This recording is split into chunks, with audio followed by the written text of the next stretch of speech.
décrire un système chimique, on a besoin d'être capable de compter la matière. Alors, la mesurer, ce n'est pas très compliqué. On peut mesurer la masse avec une balance, par exemple la masse d'un morceau de sucre. On peut facilement avoir accès au volume, en utilisant non pas une balance, mais une éprouvette graduée par exemple, ou une autre verrerie. Mais le problème, c'est que ce n'est pas de la masse et du volume dont on a besoin quand on fait une réaction chimique, c'est de la quantité de matière.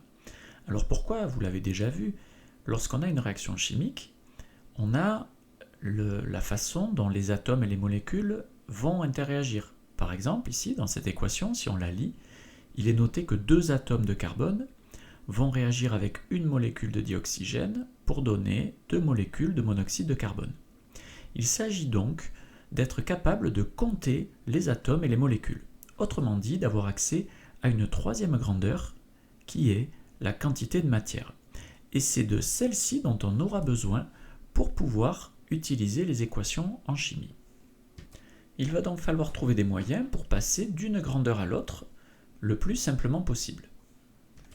Donc considérons une espèce A qui a une certaine masse, un certain volume. Quelle est la grandeur qui va relier masse et volume? Eh bien, c'est ce qu'on va appeler la masse volumique. Et la masse volumique du corps A, c'est la masse de ce corps, de cette espèce, divisée par son volume. Typiquement, si je prends un carreau de sucre, je peux prendre la masse du carreau de sucre, le diviser par son volume et j'obtiendrai la masse volumique du carreau de sucre. Et je vais ainsi pouvoir passer de la masse au volume ou du volume à la masse. De la même façon, pour passer de la masse à la quantité de matière, eh bien, on va utiliser une grandeur qui va être la masse molaire. Cette masse molaire, que je vais noter grand M, c'est donc la masse de l'espèce A divisée par la quantité de matière qu'elle contient. Alors cette grandeur est très facile d'accès du moment qu'on a la formule brute de l'espèce considérée. Prenons la molécule d'eau par exemple. Si je veux la masse molaire de la molécule d'eau, eh bien comme elle est constituée de 2 atomes d'hydrogène et d'1 d'oxygène, il suffira de prendre 2 fois la masse molaire des atomes d'hydrogène et d'ajouter la masse molaire des atomes d'oxygène. Et on trouverait ici 2 fois 1 plus 16, 18 grammes par mol. Donc il suffit d'avoir la formule brute pour disposer de la masse molaire. C'est donc très généralement une donnée qu'on maîtrise et qu'on connaît, puisqu'on connaît la masse molaire de tous les atomes sur Terre. On va donc pouvoir facilement passer de la masse à la quantité de matière et de la quantité de matière à la masse en utilisant l'expression de la masse molaire. Peut-on passer facilement du volume à la quantité de matière? C'est un peu plus compliqué, parce qu'en fait, il y a un lien assez simple entre les deux uniquement pour les gaz. Et cette grandeur qui relie le volume et la quantité de matière, c'est ce qu'on va appeler le volume molaire. C'est quoi ce volume molaire? Bien, c'est le volume de l'espèce A divisé par la quantité de matière de A. Et ce volume molaire, dans le cas des gaz, eh bien, il est le même pour tous les gaz. Donc finalement, on a des passages assez simples entre les 3 grandeurs, masse, volume et quantité de matière. Ça va simplement nous demander d'utiliser ces 3 expressions que je viens de noter ici. On peut soit les apprendre par cœur, soit simplement en retenir masse sur volume, ça fait masse volumique, masse sur quantité de matière, masse molaire. Alors cette espèce A, il se pourrait que je la fasse passer en solution, que je la dissolve, auquel cas elle va se retrouver en solution. Du coup, une nouvelle grandeur va apparaître. C'est que si j'ai une masse A,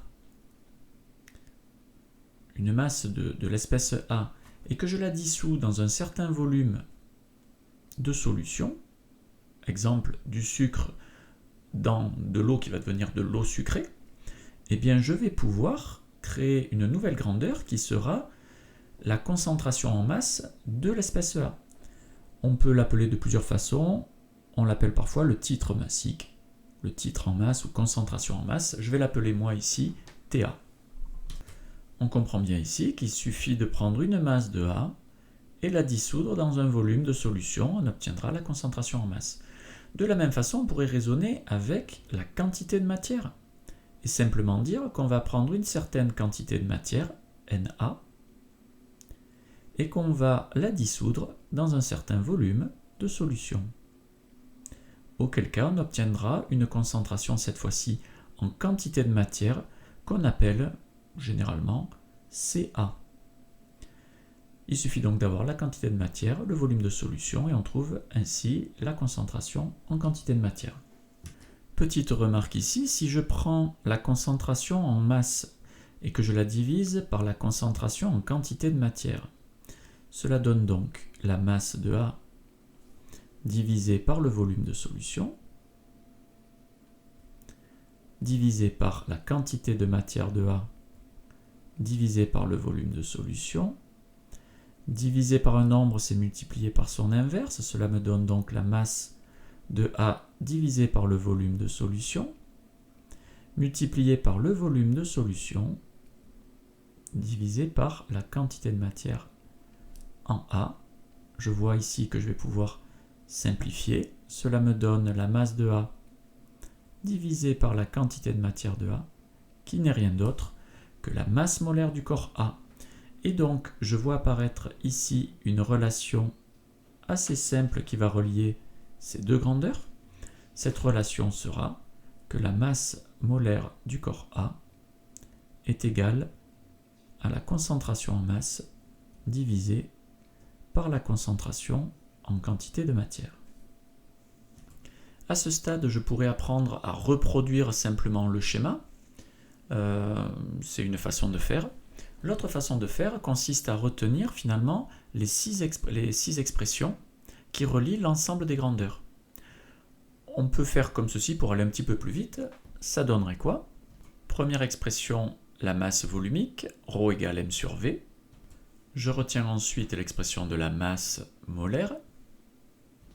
Dans le cas des gaz, je retiens l'expression du volume molaire.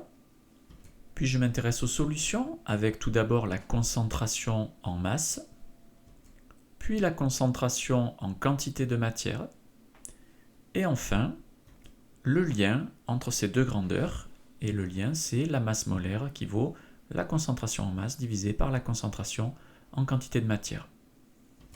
Pour les élèves qui auraient encore un petit peu de mal à faire une certaine gymnastique avec les expressions, je vous conseille fortement au brouillon de noter avant chaque épreuve les 6 formules dont on pourra avoir besoin et ensuite on verra ensemble comment les utiliser.